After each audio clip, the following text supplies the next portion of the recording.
Gentlemen, good day and welcome to Mass Financial Services Limited Q2 and FY26 earnings conference call, hosted by DAM Capital Advisors Limited.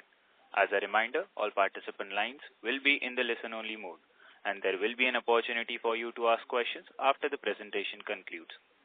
Should you need assistance during the conference call, please signal an operator by pressing star then 0 on a touch-tone phone. Please note that this conference is being recorded. I now hand the conference over to Sanket Chheda from DAM Capital. Thank you, and over to you. Thanks, and a very good afternoon to all of you. We welcome you to Mass Financial Q2 conference call. We are accompanied with the entire management team with us today. Mr. Kamlesh Gandhi, who is the Chairman and MD, Mrs. Darshana Pandya, who is Executive Director and CEO, Mr. Donil Gandhi, who is the Executive Director, and Mr. Ankit Jain, who is the CFO. Without further ado, I'll hand the call over to Mr. Kamlesh Gandhi for his opening remarks. We'll follow that up with question and answers. So over to you, sir. So thank you so much, Sanket, and good afternoon to all of you. Very happy to connect once again to discuss the Q2 results of the company. So I hope that you have the numbers in front of you, but just to give you the brief on the numbers, this was our 122nd quarter of a very robust financial performance and a very consistent performance that we have been demonstrating over last 30 years now. And just to take into numbers, it was around 18.5% growth in AUM and profitability on a consolidated basis. And as you know that given the scenario, this was a very robust financial performance given the profitability and the asset quality what we could maintain at around 1.69% of net stage 3 assets. And according to me, Team Mass has done a commendable job this quarter while maintaining a very decent growth trajectory and at the same time focusing on the profitability and also the quality of the assets. So this was the brief on the numbers while my colleague will take you on the asset-wise growth. But I will take you through the strategic intent of the company. On MRHFL side also, we grew in a strong 24% in terms of our asset growth, 28% in profitability, and our stage 3 assets remains at around 0.69%. Once again, it is worth noting that to maintain the asset quality of this nature requires a lot of concentrated effort and a very strong strategic intent, and that we have been following since last 3 decades. I was just pondering before talking to you that while we can always talk about quarter to quarter, and in a sense it keeps you well on track and well on tracking what exactly you are doing and the directions where you are going. But when we took our guards in May this year, when we completed 30 years, we had a medium-term vision that we are not going to talk and think only about a quarter. We are not going to get bogged down or get overexcited by a quarter's headwind or a tailwind or few years headwinds or tailwinds. But we had dedicated ourselves on the purpose of taking this organization to 1 lakh crore AUM within a decade. And that is what drives each and every of our decision while taking into account one link of a chain at a time. And if your strategic intent is strong and if the purpose is well defined and if you have learned that art of not getting bogged down due to headwinds and getting overexcited by the tailwinds, you are bound to achieve the results, and that I can substantiate by some numbers. I got some numbers pulled out by my colleague that in 2015, if I take a decade from 2015 to 2025, and suffice to tell that what has not happened in this quarter, including COVID. So I'm not trying to take out those COVID years also out of the equation where for a year we chose to degrow. But if I put the numbers in perspective, we were close to 2,100 crores in 2015, and in 2025 we are close to 13,000 crores. That translates into a 20% CAGR And in terms of profitability, we were around 41 crores in 2015, and in 2025 we were close to 314 crores. That is a 22% CAGR, including COVID. We would have calibrated this as 8-year performance and projected as 25% also. But decade is a long thing and is a long period, and anything can happen. So what gives us the confidence that once your strategic intent is clear and you are dedicated to the purpose, you can achieve the goals. And once again, as we very consistently write in our presentation, that consistently is steadily is the fastest way to reach your destination. So this is what I wanted to share with all of you, that MAS, while is aware of the fact that we need to be on track every quarter, and we love to do that to keep ourselves on foot and to be on the right track. But the vision remains for a decade. For MAS, decade is a medium-term vision, and we are creating this business is not for quarters or decades, but for generations. This is what I wanted to share with you. Now coming to the very important portion of how we manage and where are we in terms of our asset, liability, and operations on the strategic intent. As I shared, the numbers will be shared with you. On asset side, once again, we have chosen to be a diversified asset company, and we are in that process. If you see that every quarter the diversification inches up. As I talk to you, our MSME contributes around 75%, other products contributes around 25%. On a 20,000 crores mark, we might be around 65 to 70 MSME and 30 to 35 other products. And I think we all agree that diversification is a natural risk management. So that is one of the strategic intent on our asset management. In terms of distribution also, we are diversified. We ourselves, I'm happy to share with you that we have now 15,000 PIN codes touch base. We have touched base 15,000 PIN codes, and now it is for us to get the maximum out of each of the PIN codes where we have established our distribution channels. So it will be a few years while we can really get the best out of all these distribution channels. But 15,000 touch base points in terms of distribution, while we also work in a very efficient way with our partner NBFCs, which are close to 200 in numbers. And all the intermediary NBFCs, majority of them, even during this trying times, had performed exceedingly well and have proven to be a very quality intermediary in the ecosystem. Especially the mid-sized NBFCs, while they face a lot of challenges, have demonstrated their resilience, have demonstrated their place in the value chain, which is very important for the economy to grow at a certain rate, because credit dispensation is best done to the underserved by this middle and small scale NBFCs. So we continue to partner with those NBFCs. So this is the diversification in distribution which we have pursued now. It will be an 11-year-old model where around 35% of our business comes through that distribution. And as I always share that as our direct distribution increases, the share we see will be anywhere between, the configuration will be anywhere between 70-75 in favor of direct distribution within the next 2 to 3 years. In terms of operations, as I have always shared with whomever I've met, that lending business is not only about capital and debt. It is more about operations. And when it comes to operations, I'm happy to share that we have been increasing our efficiencies every quarter in terms of what we should do and in terms of adoption of technology. Let me tell you, when we talk about bringing about efficiencies in operations, besides a trained and the purposeful training of the HR, technology plays a very, very important role.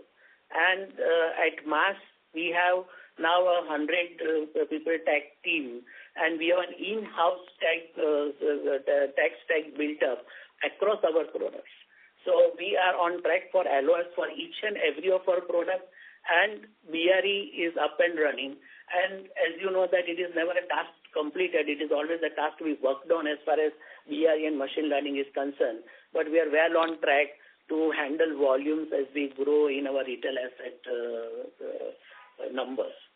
And the thing in operations is that we are trying to see to that how we are more efficient in customer services also. Because the aspiration of the customers right now is no longer as that they are just as the borrower and they are at the mercy of the lender. They choose and pick the lenders, they choose and pick the products they want, and hence our customer-centric approach is at most required, and that is at the center of our strategic intent also. If I talk about the HR management, we have always pursued the dictum of succeeding and failing together. That dictum has worked very well for us in last 30 years. We have one of the most stable team in the industry at the top and the middle level. More than 500 to 600 people working with us for more than 5 years. And we are learning together and we are excelling together. We are a team of close to 5,000 now, and we will increase as per the requirement. And we are very happy to share that will be also increasing, and we are also focusing on the efficiencies of each and every of the mass stakeholder in terms of who serves the company as an employee.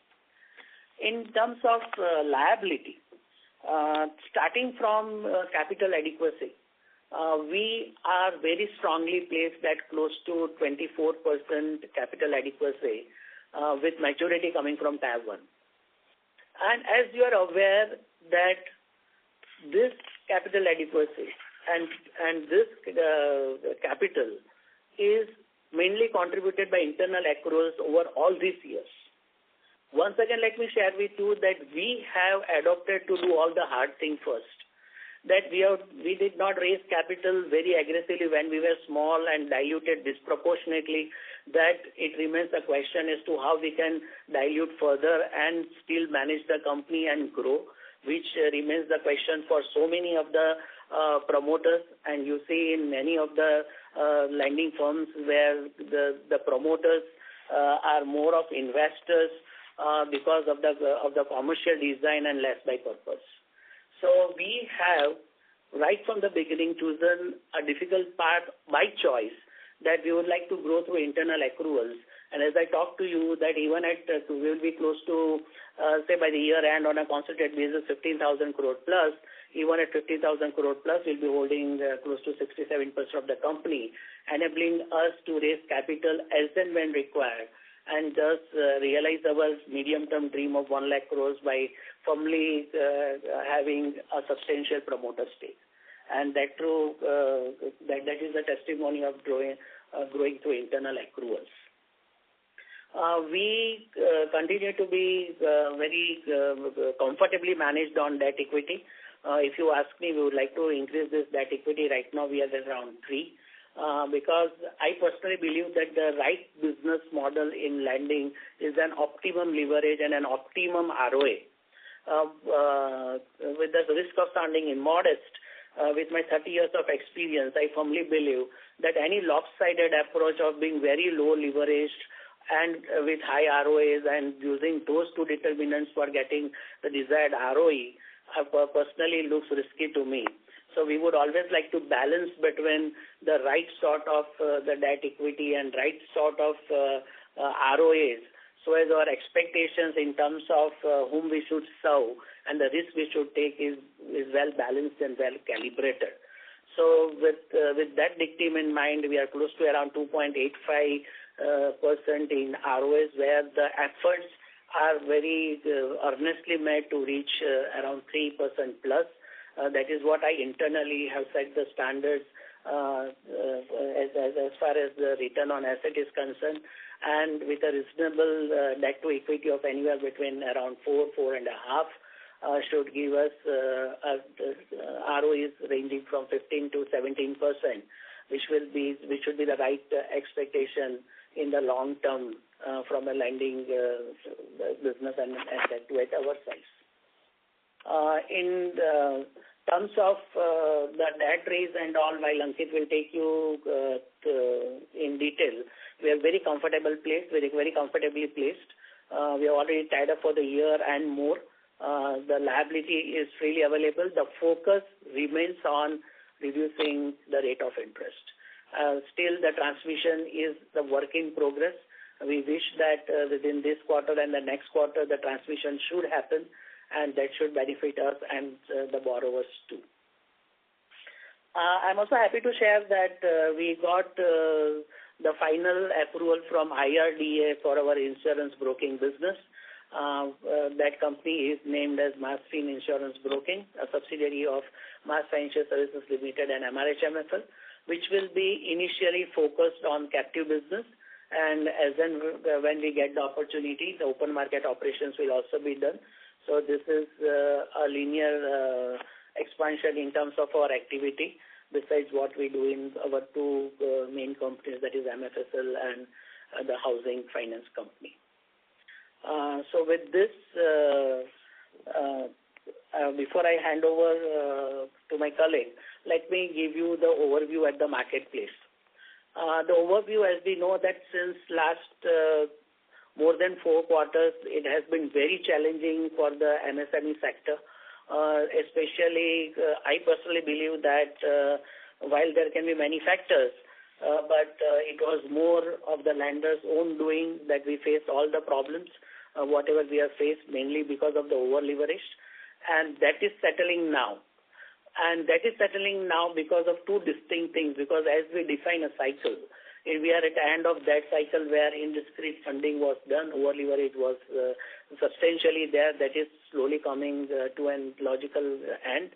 And secondly, the lenders have learned the lessons. And I personally believe and hope that that the lessons learned stays with all of us for a longer period of time. And that will ensure more stability to the sector and more confidence in the sector.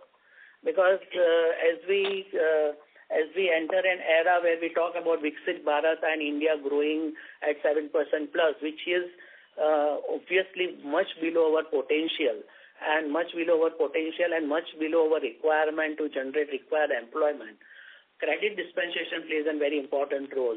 And in that case, NBFC plays a more important role.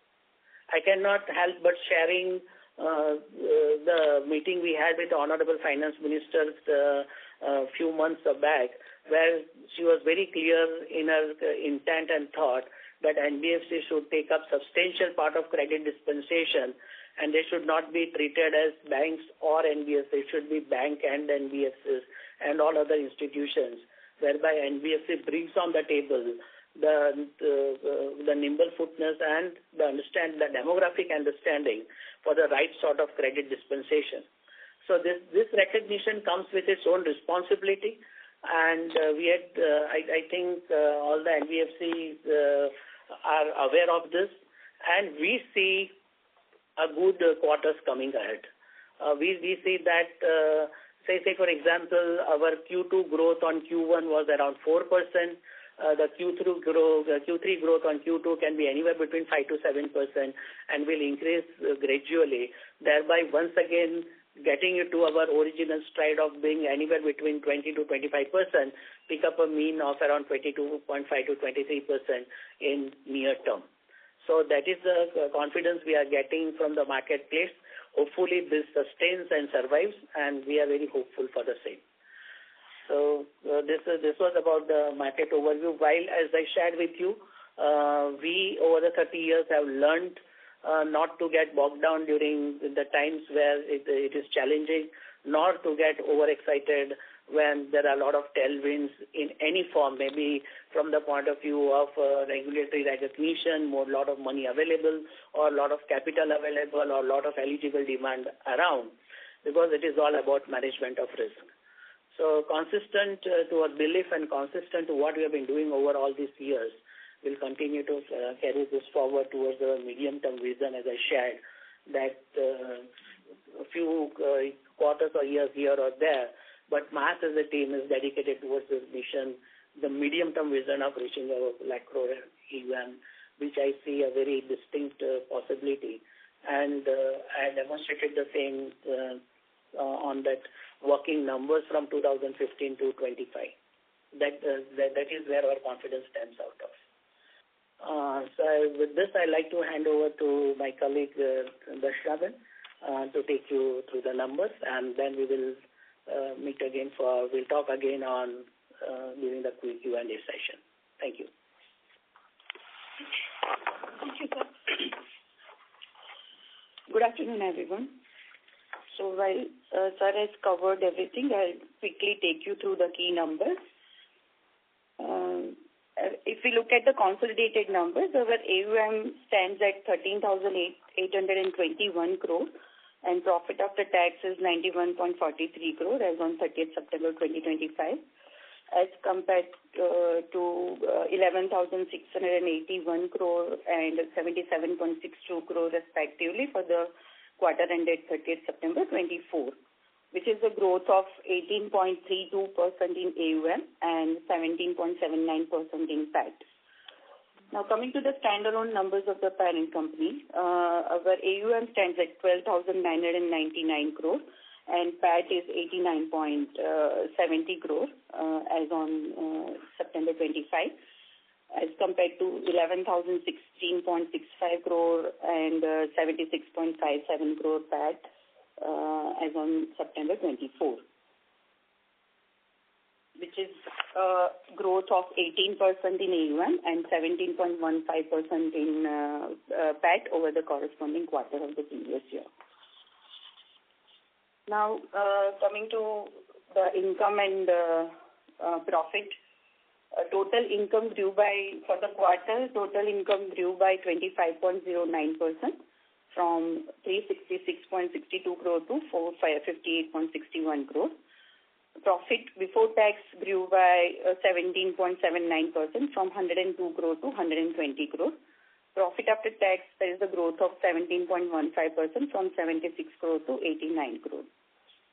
If you look at the half-yearly numbers, the growth in total income is 26.48% from 713 crore to 902 crore. Profit before tax, there is a growth of 18.43% from 196 crore to 232 crore. And profit after tax, there is a growth of 18.10% from 147 crore to 173 crore. Now coming to the configuration of the asset, micro enterprise loan, there was a growth of 9.78% from 4,745 crore to 5,210 crore. SME loan, there is a growth of 16.58% from 3,974 crore to 4,633 crore. Two-wheeler loan increased by 29.83% from 712 crore to 924 crore. Commercial vehicle growth is 17.63% from 900 crore to 1,059 crore. And salaried person loan grew by 71% from 684 crore to 1,173 crore. Coming to the asset quality, as I shared that it was quite stable. Our stage 3 gross stage 3 asset is 2.53% and net stage 3 asset is 1.69% as compared to 2.49% and 1.63%. Net assets as on 30th June 2025.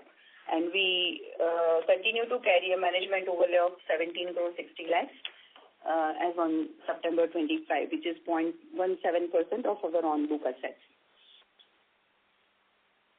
If you look at our housing finance numbers, our asset under management of housing finance is 821.70 crore. And profit after tax is 2.99 crore as compared to 664 crore asset and 2.37 crore of PAT as on September 24, which is a growth of 23.65% in AUM and 25.90% in PAT. Total income growth is 25.39% from around 20 crore to 25 crore. Profit before tax, there is a growth of 28.15% from 3 crore to 3 crore 90 lakhs. Profit after tax grew by 25.90% from 2 crore 37 lakhs to 2 crore 99 lakhs. If we look at the half-yearly numbers, there is a similar growth, 24.43% growth in total income from 38.51 crore to 48 crore.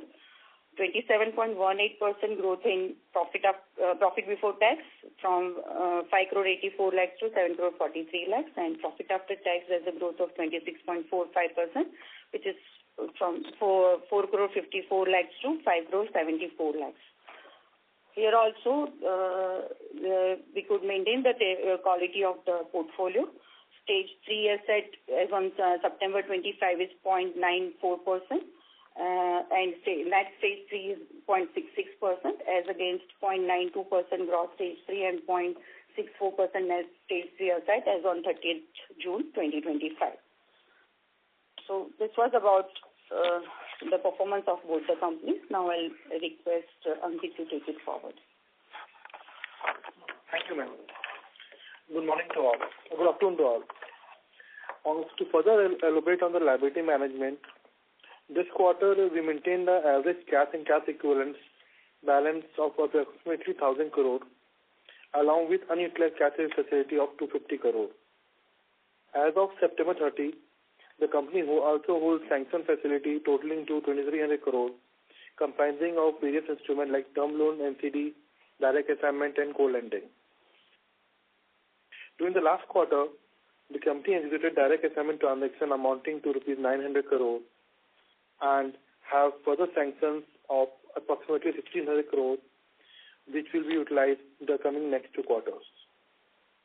The strategic goal of the company is to maintain 20-25% of asset under management as off-book through direct assignment and co-lending, and currently stands at around 21%.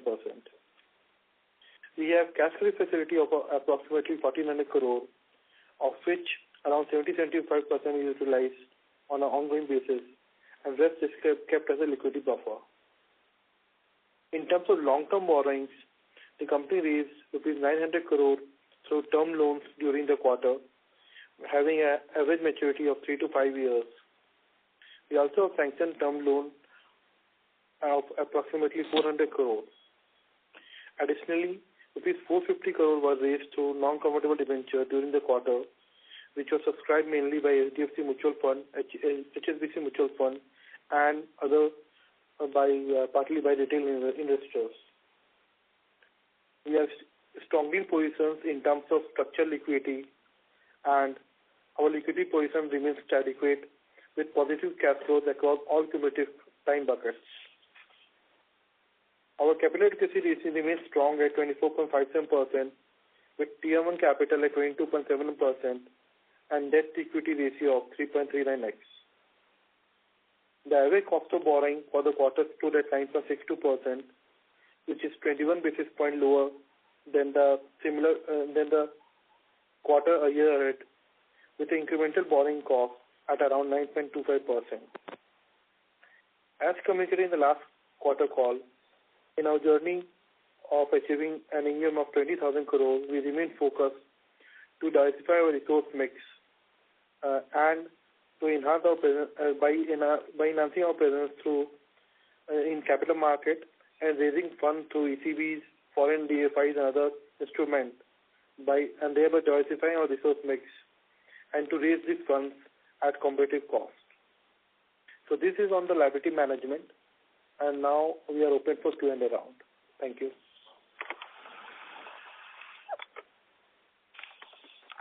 Thank you very much. We will now begin the question and answer session. Anyone who wishes to ask a question may press star and 1 on the touchtone telephone. If you wish to remove yourself from the question queue, you may press star and 2. Participants are requested to use handsets while asking a question. Ladies and gentlemen, we will wait for a moment while the question queue assembles.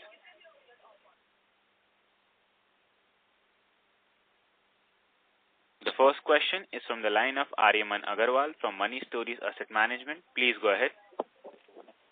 Congratulations on another quarter.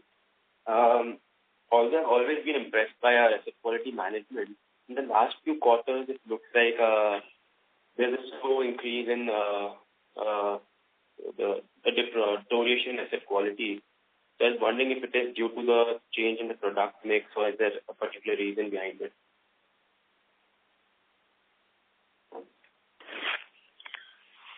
if you see the asset quality in the class whom we saw, we always remain range bound. And we have always talked about net NPA anywhere between 1.5 to 2% and gross NPA between 2.5 to 2.75% has been maintained by and large. Secondly, if we digress it very minutely, the impact is because of the current scenario which we had seen in the sectors where we have served.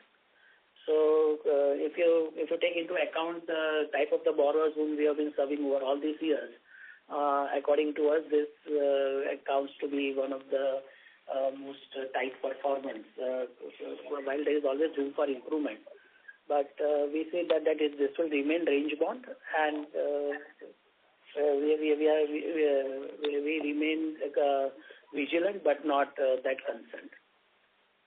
Got it. So this has nothing to do with the wheels and the personal salary loan.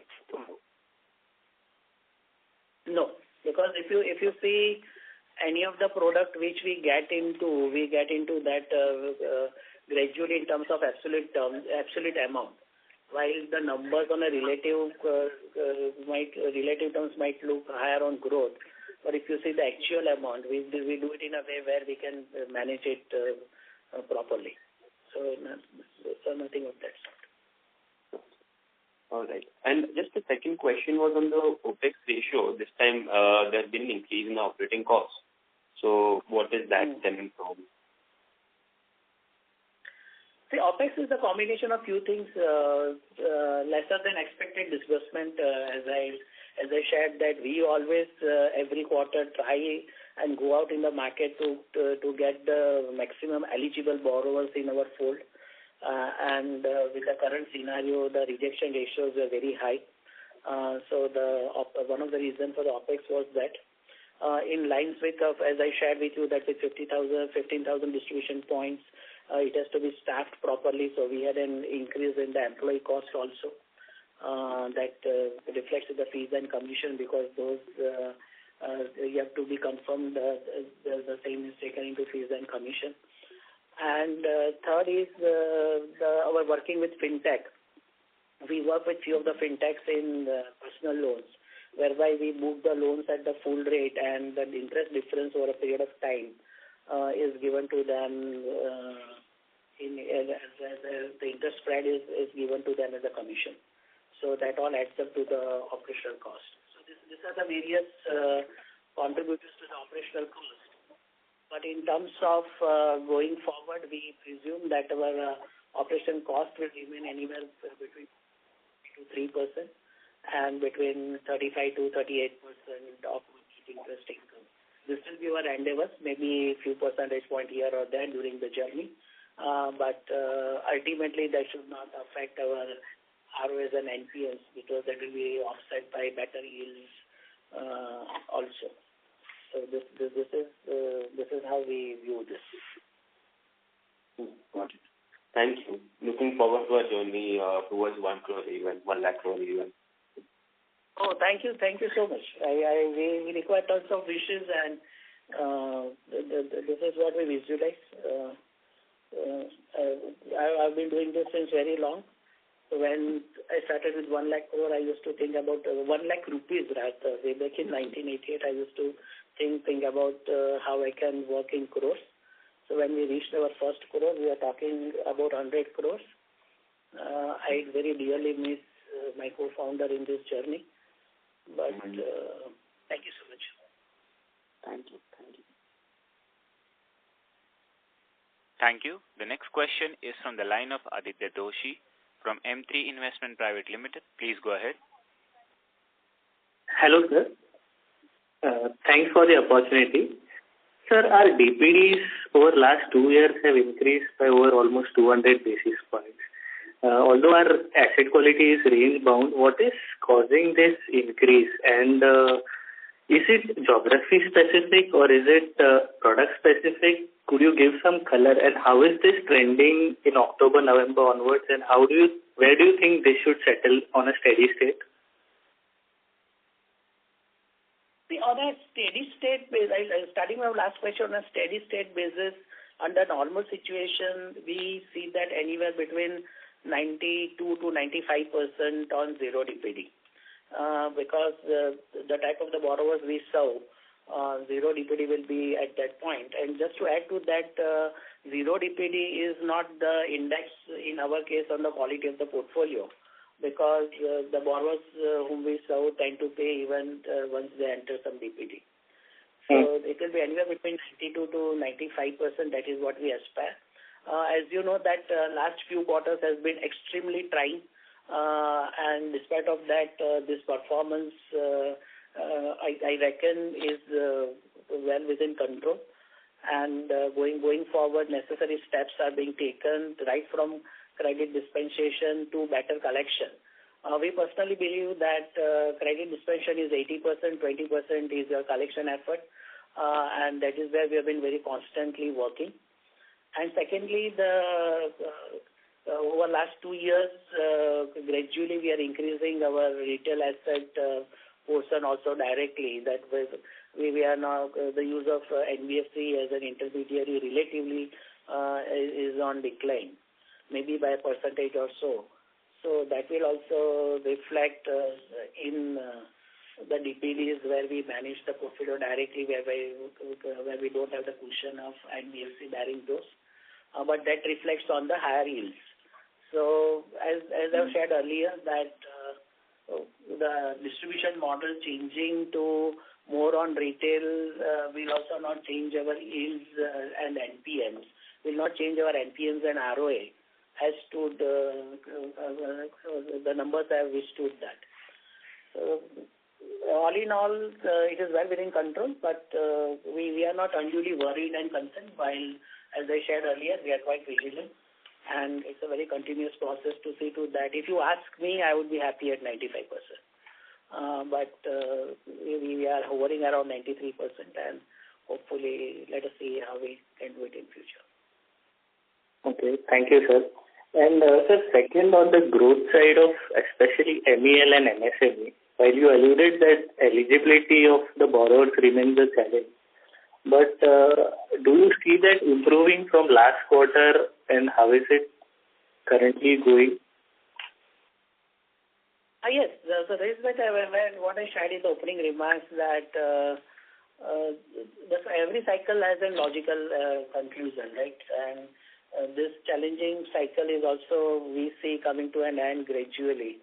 And that is where we are getting the confidence that the number of eligible borrowers, we have started seeing that in something in September and very distinctly in October also. And that is what gives us the confidence. As I told you that our Q2 growth over Q1 was 4%, our Q3 will be definitely higher than that. So gradually, by doing that, we will be coming into that groove of around between 20 to 25%, pick up a mean of around 23%. Okay, thank you, sir, and all the best. Thank you. Thank you. The next question is from the line of Hardik Doshi from White Whale. Please go ahead. Hi, thanks for taking my question. So just following up on the previous participant's question, while I understand, that the zero DPD can be volatile given the profile of the customers, but even if I look at the 30-day bucket, the 60-day bucket, it's kind of been increasing. So at least quarter on quarter. So just wanted to understand, how this trend compares to your overall commentary that the worst is behind and even accelerate growth. What are you seeing that's giving you the comfort then? So as I told you, as I shared earlier, that the real analysis metrics revolves around 90 DPD plus. In such times, the volatility in less than 90 DPD is expected, and it is on those lines. And when we talk about not really accelerating growth, but coming back to normal on growth trajectory, which we have always targeted, it will not be done at the cost of any of the credit, overseeing credit parameters. So, as you know, that we better opt to grow less than overseeing the credit or ignoring the credit parameters. So it is as I always share that we will discover the growth from the marketplace and we're not going to determine it. But from the experience what we have since last 2 months, we see that the eligible demand will increase. When we mean by eligible demand, that the people fall within the parameters of the credit which we have set for ourselves. So to summarize, it will not be done at the credit quality. Got it. So basically what you're saying is that, on the ground you're finding more credit-worthy customers. Is that a function of, an improvement in macro demand? Is it a function of other NBFCs becoming more risk-averse and curtailing back? What do you think is the reason for that? Combination of everything. Say you learn best from your own experience. The lenders have learned from that experience, so as the borrowers. Because borrowers can also not live peacefully while defaulting. So they also know that while money is available, we should borrow only if we can repay. That wisdom has also dawned upon the borrowers. And obviously the lenders had no choice but to be prudent. So a combination of both these two things will increase the eligibility for the borrowers to borrow for the right type of borrowers. Got it. The other question I had was on your OPEX ratio. It's at as OPEX ratio as a percentage of assets, it's at about 2.81. I think it's pretty much close to an all-time high. I know you mentioned a few of the reasons for this before, and also you're moving towards 75% direct lending, so that could also be the reason. But when things stabilize, and as our UM and scale improves and we move more towards the secured lending book, I mean, shouldn't it average down to below 2.5? I think you mentioned 2.5 as a long-term goal. Difficult to give that number. It all depends upon the product configuration from time to time. How we see the yield matrix or the ROA tree is that it starts from what we intend strategically on ROAs. So as I shared, we strategically intend on ROAs anywhere between 2.75 to 3%. If you ask me internally, it is more of 3%. And then the product is designed depending upon the credit cost and the operational cost involved in that product. So from time to time, the configuration of the products, the contribution of retail versus our indirect retail will determine the OPEX cost. But OPEX cost should not be seen in isolation, because if we say this time our OPEX cost is 2.84, but it is well compensated by our increase in yields. So if you see that even though the OPEX cost is increased, our ROAs has more or less remained stable. So it will be difficult to define a particular number to OPEX cost, but definitely we would be concentrating on ROAs, maintaining ROAs between 2.75 to 3%. That will be the real litmus test of efficient operations. Got it. Okay. And just one last longer-term question. I think you mentioned that debt to equity or the leverage you're comfortable with is 4 to 4.5. But as we go, as our scale improves, our mix of secured assets improves, our credit rating improves, etc. I mean, why would you not be more comfortable with a higher level than that? Because this would limit you to about a 15% ROE. While ROE should be the focus for any business, but it should be at the same time in the overall scheme of things. Because right now the comfort level of the lenders, be it the capital market lenders or the institutional lenders, is anywhere between 4 to 4.5 of a net equity, which translates into a leverage of around 5 to 5.5. And you multiply it by 2.85 to 3, it can give you a distance close to a 17% return. So anything above that, as of now, I don't see as a much acceptable proposition for the lenders as far as their comfort is concerned and to get better rates. So that is where our strategic intent revolves around that. I was actually talking more long term, as as you move towards your goal of 1 lakh crore, this leverage should inherently be higher. That will keep on changing, because if you see that I always share that on terms of acceptance of debt equity by the rating agencies to lenders, there are two eras, pre-ILFS and post-ILFS. Pre-ILFS, all the NBFCs were never asked about the debt equity, they were asked about the capital adequacy.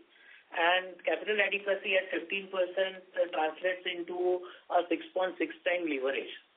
But post-ILFS, and for the right reasons at that time, and that became the practice in the market, that the higher leverage was not seen very comfortably. And that is where we have to be seeing at the marketplace. So maybe over a period of time, the perception improves still, and for better managed NBFCs, there is a room. We can revisit that. But in near term, I consider this as the possible debt to equity of what we'll target. Got it. Okay. Thank you so much for your question. Thank you. Thank you. The next question is from the line of Aditya from Securities Investment Management. Please go ahead. Hi, sir. Thanks for the opportunity. Sir, firstly, just a clarification. So now when we give our loans to our NBFC partners, now when the loan gets delinquent, are there any sort of minimum guarantees which these NBFCs partners provide to us? When we talk about an indirect distribution through NBFC, we are talking about creating assets through them, and whereby it comes with their complete guarantee. It is extended to them in various forms like term loans to NBFCs to create the asset what we want. So it comes with their corporate guarantee and over collateralization. So if the loan gets delinquent, is there some sort of a FLDG type of guarantee which we see from fintechs? It is different from that. That is the arrangement what we are having with this NBFCs is in terms of with recourse. All the loans given to NBFCs right now, where what we call it as indirect retail, and that indirect retail is with recourse to NBFCs.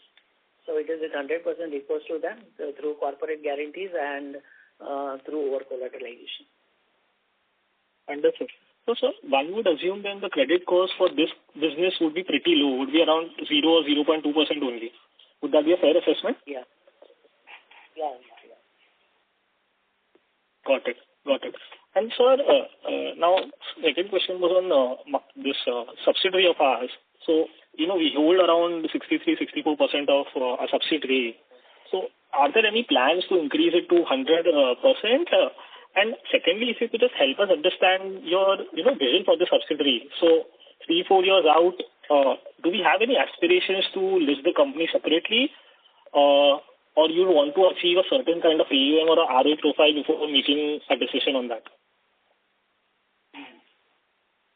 Our housing finance company is going to be value accretive for the parent to start with. And on the details of it, yes, we would like to list this separately within next 3 to 4 years, or when we reach a critical mass of, say, anywhere around 4,000 to 5,000 crores of AUM. We intend to grow this subsidiary at the rate of around 30-35%, depending upon the opportunity that we get from time to time.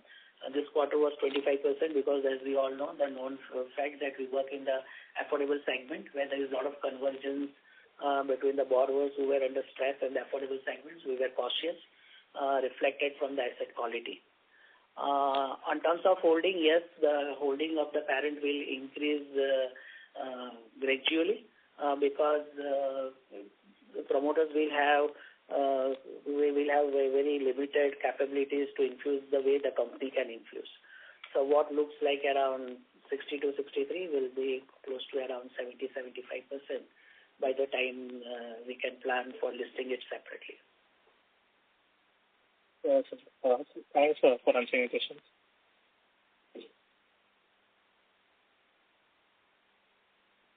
Thank you.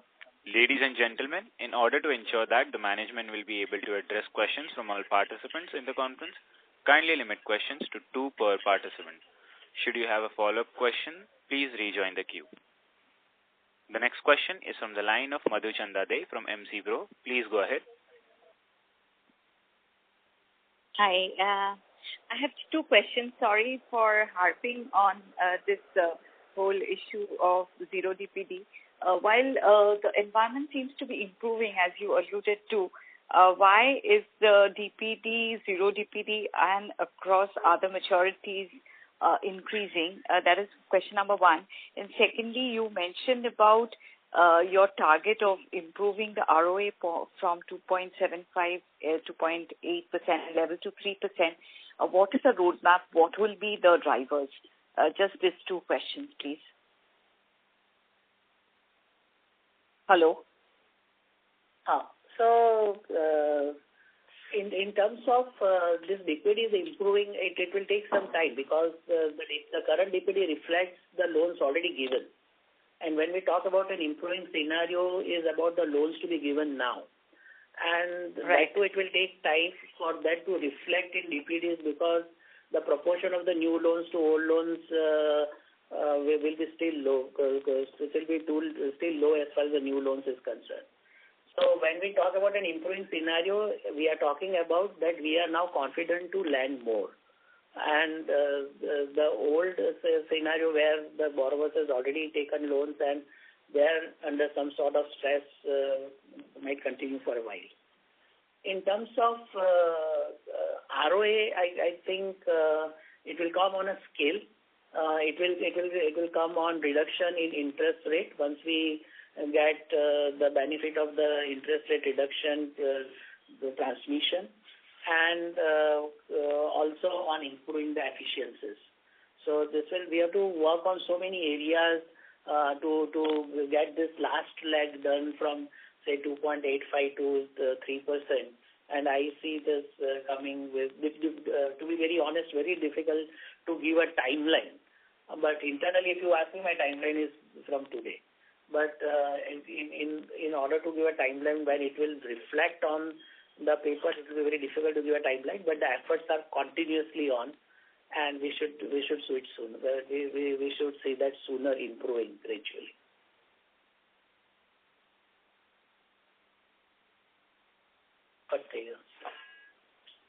Hello. Hello. Hello. Hello.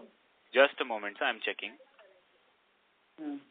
Actually, the line from Madhu Chanda got disconnected, so we will move on to the next one. The next question is from the line of Shripal Doshi from Equirius. Please go ahead. Hi, sir. Thank you for giving me the opportunity.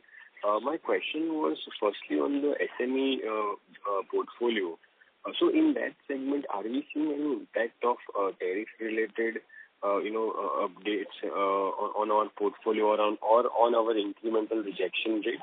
And any stress levels, if you could give us some update on that front, because earlier we had highlighted some of the industries such as textile, FMCG, gems and jewelry facing issues. So if you could just give us some color on this particular book, as well as, how are you seeing things shaping up in the next couple of quarters? Hi, Shripal, Dhoni here. So what worked out well for us on the SME piece is that before the tariff piece came in, based on our internal analysis of our own portfolio, we had restricted incremental funding, and we were proceeding with very, very, very high caution on some of the sectors.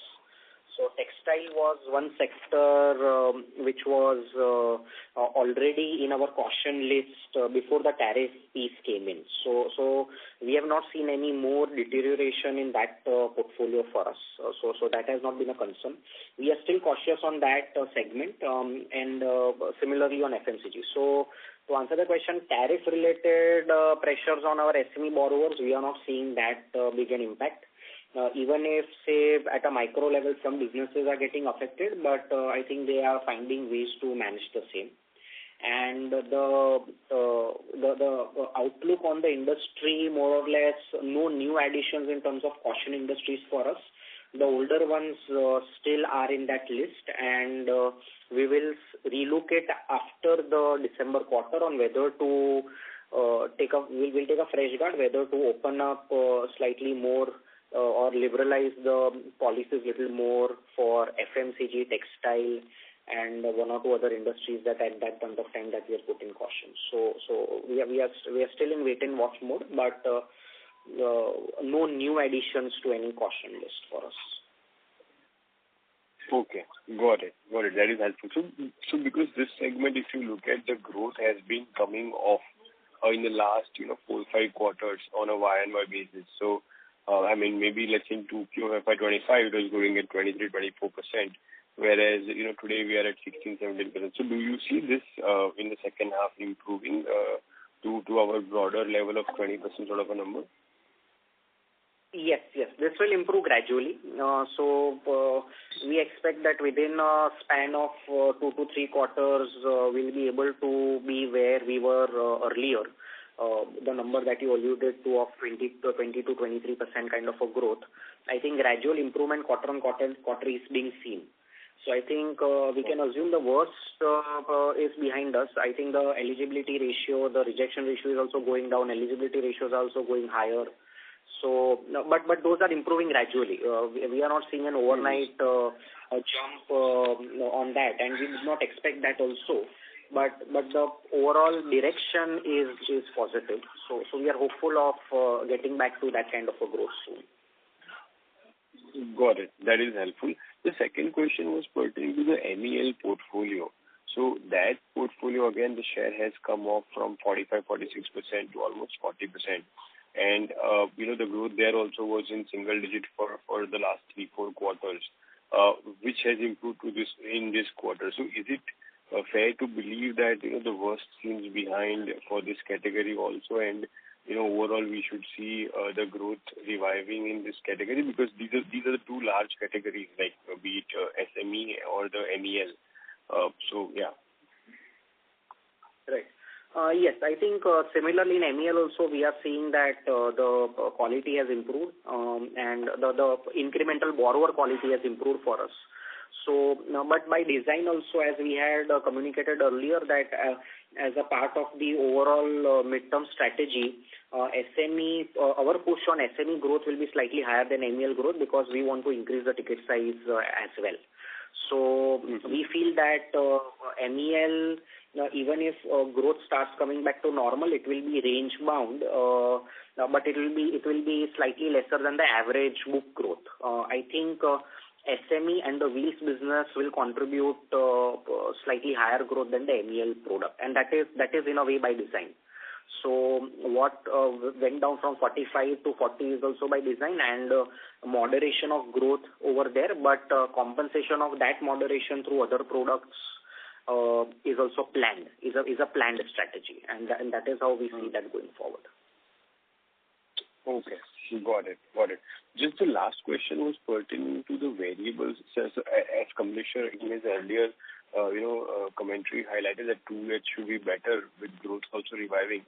But sir, what are the key variables that you are monitoring, which is giving you this indication or comfort, apart from, let's say, the rejection rates coming off and the eligibility criteria of the lenders improving?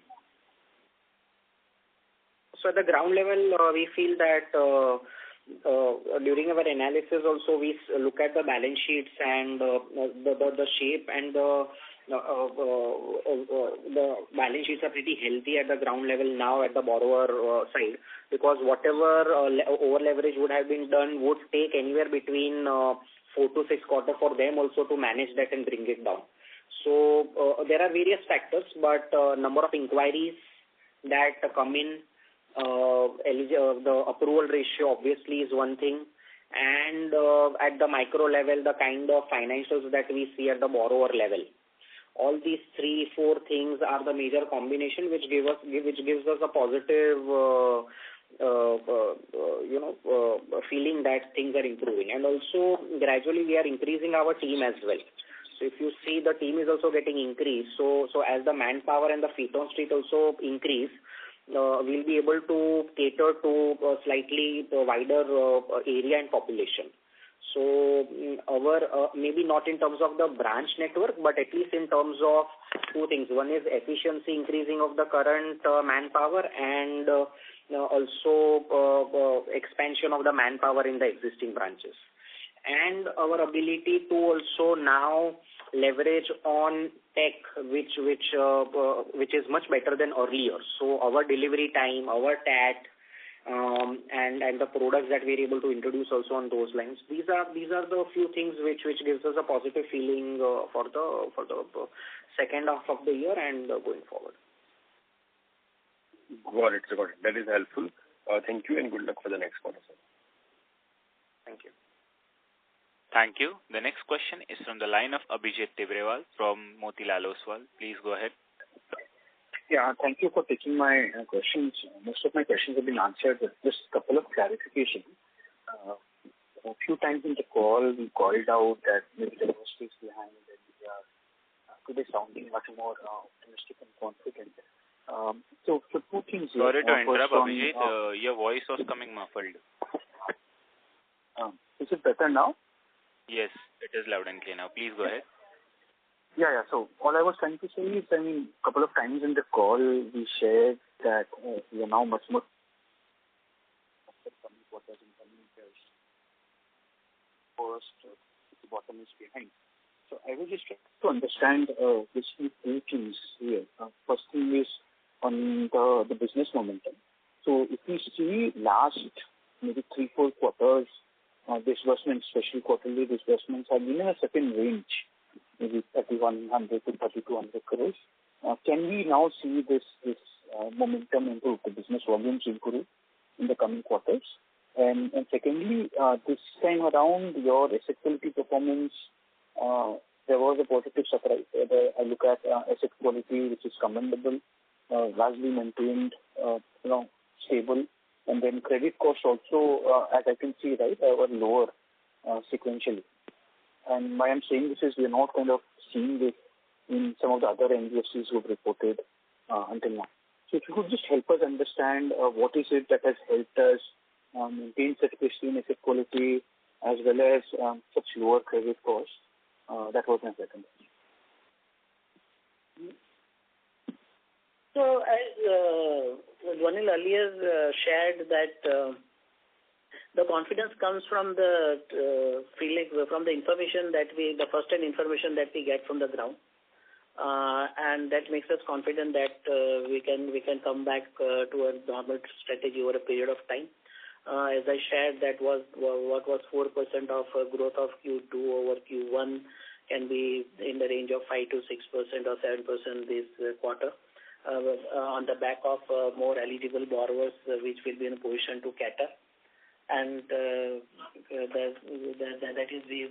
is what we feel as of now.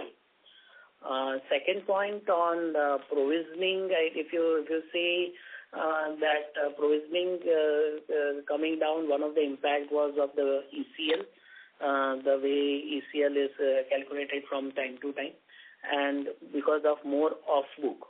Because we are not required to provide any provisioning on the books on the assets that we assign. So if we say that the off-book asset has increased to 21% this time, has also helped us in slightly lesser provisioning. And obviously the collection efforts and the collection from the write-offs, all those things has helped us to maintain the impairment cost this quarter. Got it, sir. I think that answers both my questions. Thank you so much.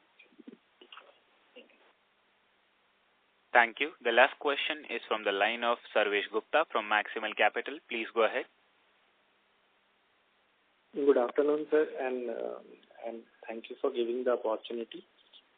Sir, first question is on the dilutions that you are expecting.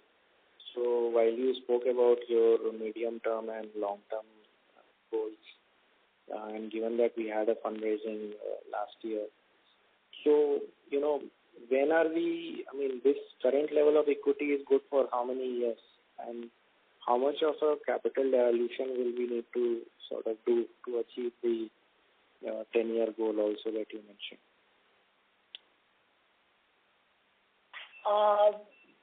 As of now, this equity is good up till say 20,000 crores. Internal accruals and the current healthy capitalization levels. So that is what we understand. 22,000 crores will be good level at which we would like to go once again. And there will be equity raise every 3.5 to 4 years. And what we have visualized right now cannot be predicted, but what we have visualized right now that even within a 10 years period, there will not be a substantial dilution from the current level. Difficult to accord a number to that, but there won't be substantial dilution because we're growing at around 20 to 25% with a buffer capital, and then an internal accruals at the rate of, say, pick up a mean number of around 16% on ROEs. The difference will have to be settled through capital infusion. So we don't see a substantial substantial dilution over next 10 years. And as I shared that the dilution will be such where the promoters will still continue to hold the majority of the company. Okay. Because why I'm asking you, sir, because our ROEs on an average in the last decade that you mentioned has been trending more around 14-15%, and if you're talking about 22-23% growth, then the fear is that the dilution will take away a lot of value from the shareholders.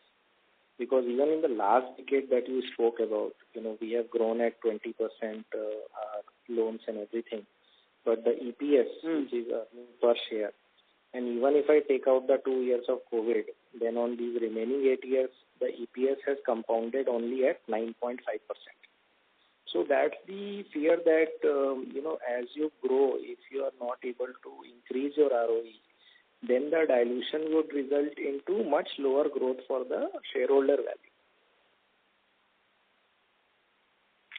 So in EPS, we have to take into account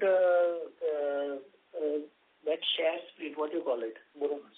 The bonus you have to take into account. And because of that 1:3, the bonus was given. So I don't know whether you have normalized that or not.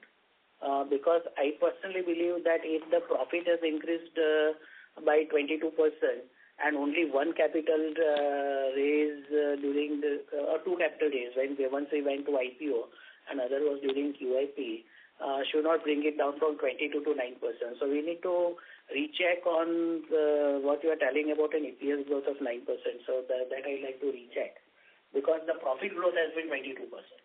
It was 41 crores and it is now 315 crores. But again, we need to check. And as I told, that answer remains the same, that the dilution will be not that substantial. Difficult to give an exact number, but it will be, the growth will be mainly through internal accruals because of the current 3,000 crores of close to 2,800 crores of net worth what you are seeing.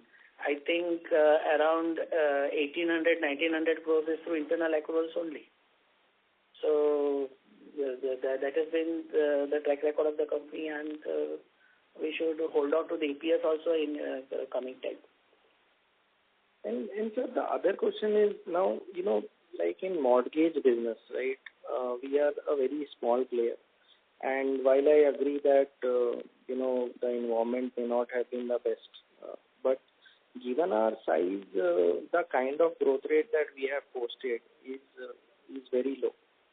And especially compared to even our peers who are also showing great asset quality over a long tenure. So why are we not able to grow at a substantially higher pace despite the environment? Because given our size and given how our peers who have also got very good asset quality track record are growing. It is difficult for me to answer for peers, but if I'll take this opportunity to take you through how this housing finance has evolved over a period of time.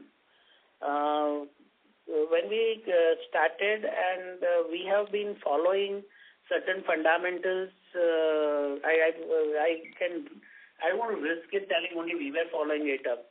We were following those, but there are certain fundamentals which we have not compromised on be it on the liability side, or be it on the asset side, or be it on the quality of the titles of the assets and all.